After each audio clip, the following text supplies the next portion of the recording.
As you should already know, during engineering problem-solving process, we need to deal with quite complicated problems involving many symbols, calculations, and different units. It could be very confusing. Therefore, it is crucially important that we build solid foundation in engineering calculation by understanding the clear relations between quantity, dimension, and unit. Quantities are concepts that are quantifiable. In other words, they can be measured by certain tools and can also be compared. For example, distance is a quantity we are very familiar with. Or we can ask, what is the radius of the circle? In this case, radius is also a quantity. Or simply, what is the length of this desk? Length here is also a quantity. During engineering problem solving, we might use symbols to represent these quantities so we don't have to write the words all the time. And D for distance, R for radius, and L for length are all common symbols. These three concepts are different, but as you may know, they are all measured using the same property, length. And that is the dimension for all of these three quantities. You might notice here, length is both a quantity and a dimension, but distance and radius are not. This is because length is one of the 7 base quantities, and it is used to define the dimension length. I will talk more about the base quantities later. Also, to distinguish between these two concepts, as a quantity, the symbol for length is a small case italic L, versus as a dimension, the symbol for length is a capital L. Depending on the measuring tool we use, we will be able to record a value for the quantity that we are interested in. For example, we can use a measuring tape to measure the distance between two poles and get a number of 37. And we use a ruler to measure the radius of a circle we drew and get a number of 4.8. And we can use a yardstick to measure the length of a small desk and get a number of 26.5. Obviously, these numbers alone don't mean much, unless they are given in appropriate units. For the same dimension, as you may know, in this case length, there exist different unit systems and many different units. For example, the distance is 37 feet. The radius is 4.8 centimeters, and the length is 26.5 inches. The conversion between the different units for the same dimension is a fundamental skill for engineers, and I will discuss more of that in the following videos. Now let's look at some other examples. For example, another very important quantity is time, normally represented by symbol small case italic T. Since time is also one of the 7 base quantities, its dimension is also time, represented by symbol capital T. We can use a stopwatch to measure a time period and get a measurement of, for example, 19 in the unit of seconds. Another quantity we are familiar with is volume, represented by symbol capital italic V. Volume is not a base quantity. Therefore, its dimension is not volume itself. Since volume is the measurement of 3-dimensional space, the dimension for volume is length raised to the 3rd power. There are also many common units for volume.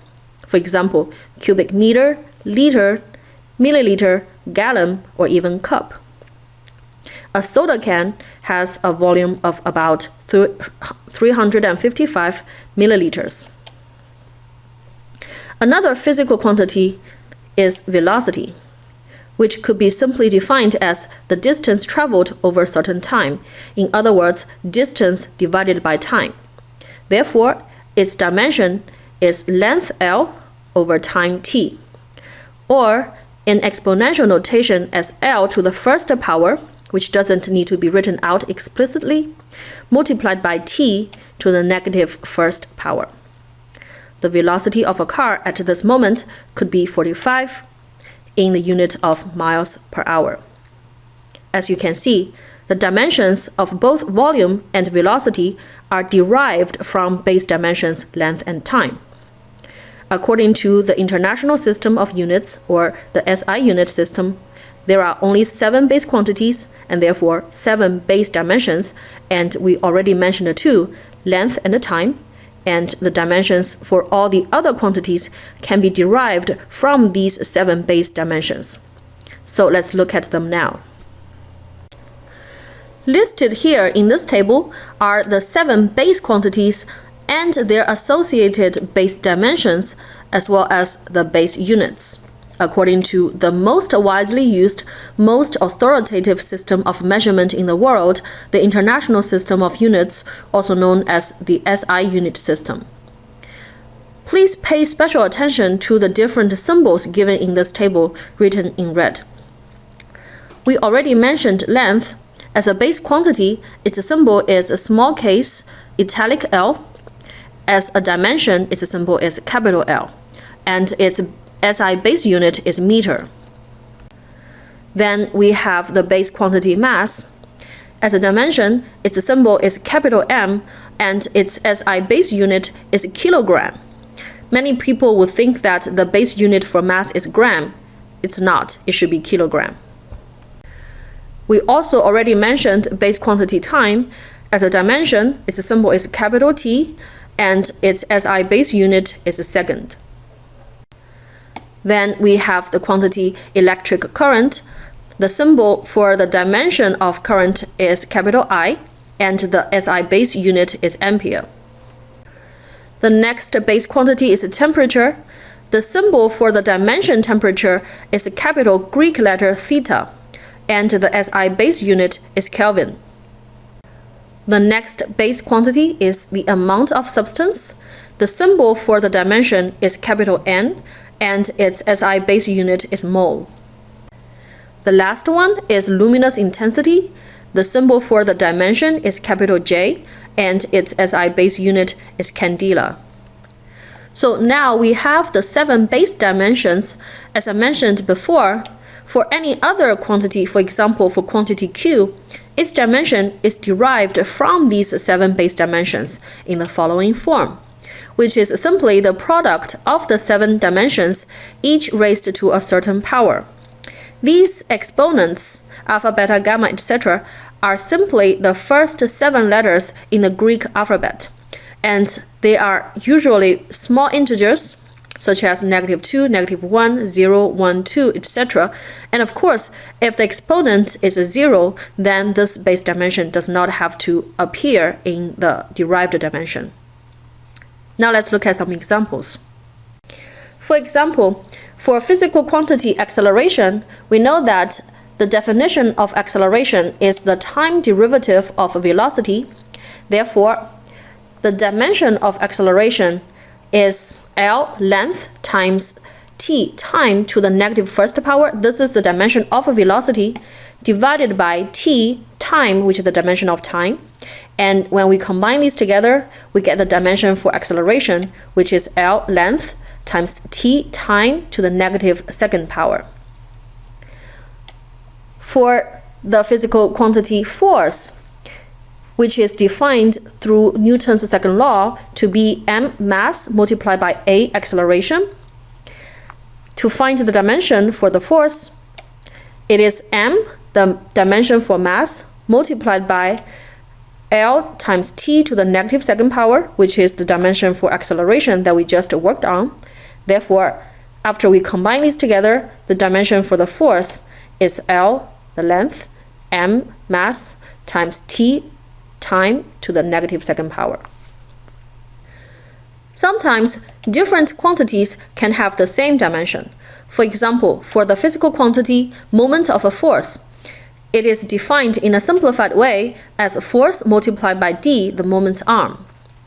Therefore, the dimension of the moment can be determined as the dimension of the force, which is lmt to the negative second power, multiplied by the dimension of the moment arm, which is the length L. Therefore, when we combine these, the dimension of the moment is L to the second power m t to the negative second power. But if we look at a different physical quantity, work of a force, which can be defined in a simplified way as force times L, L being the displacement along the line of action of the force. Therefore, the dimension of work, as we work it out, is also L to the second power m t to the negative second power. Although the dimensions are the same, the meanings of these two quantities are not. It is also not unusual for a quantity to be dimensionless. For example, in fluid mechanics, Reynolds number is calculated to predict if the flow is laminar or turbulent. For fluids flowing in a pipe, Reynolds number is calculated by this equation. In this equation, rho here is the density of the fluid and its dimension is L length to the negative third power times m mass. V is the mean velocity of the fluid, and we know that the dimension for velocity is length over time. D here is the inner diameter of the pipe, and its dimension is simply L, length. And lastly, mu here is the dynamic viscosity of the fluid, and its dimension is length to the negative first power times mass times t, the time, to the negative first power. Therefore, when we write the dimension equation to determine the dimension of Reynolds number, we realize that all terms get cancelled out. Therefore, it simply equals to 1. So Reynolds number is a dimensionless quantity, and we can say that its dimension is a pure number 1. During engineering calculation, there is a basic rule of dimensional homogeneity, which states that all terms on both sides of the equation that are connected either by plus signs or minus signs must have the same dimension. Actually, they should have the same units as well, but that can be achieved through unit conversion and will not pose a fundamental issue. For example, here we have a basic principle in physics, the principle of work and energy. The term on the left-hand side is total work done to the system, and we know that the dimension of work is the dimension of a force times length, which is length squared times mass times time to the negative second power. On the right-hand side, we have the difference in kinetic energy of the system. And as you can see, kinetic energy is defined as 1/2 times mass times velocity squared. Therefore, the dimension for energy is mass times the dimension of velocity, which is length over time raised to the second power. And that is also length squared times mass times time to the negative second power. Therefore, as you can see, all terms in this equation that are connected by plus sign or minus sign on both sides of the equation all have the same dimension. Therefore, this equation demonstrates dimensional homogeneity. We can apply the rule of dimensional homogeneity during our analysis, and that is called the dimensional analysis. For example, here we have another fundamental physics law, Newton's law of gravitation, which states that the attractive gravitational force between two objects with masses m1 and m2 respectively, separated by a distance of r, is determined by this equation. Here, G is the universal constant of gravitation, and let's apply the dimensional analysis to determine its dimension. Since on the left-hand side we have the force, and we are already very familiar with the dimension of force, and because of dimensional homogeneity, the entire right-hand side group must also have the dimension of the force. Therefore, we can set up our dimensional equation, which includes the dimension of G times mass raised to the second power over the dimension of distance, which is length to the second power. And from this equation, we can easily solve for the dimension of G to be length to the third power times mass to the negative first power times time to the negative second power. In fact, the universal constant of gravitation, G, equals to 66.73 times 10 to the negative 12th power. in the unit of meter, which is length, to the third power, divided by kilogram, the unit for mass, and second, the unit for time, raised to the second power. As you can see, it is a very small quantity, and that is the reason why normally we do not feel the gravitational force between objects, except for the gravitational force exerted by the Earth due to its enormous mass. Hopefully, through this video, you have gained some basic understandings of quantity, dimension, and unit. Now, please use the following quiz questions to test your understanding.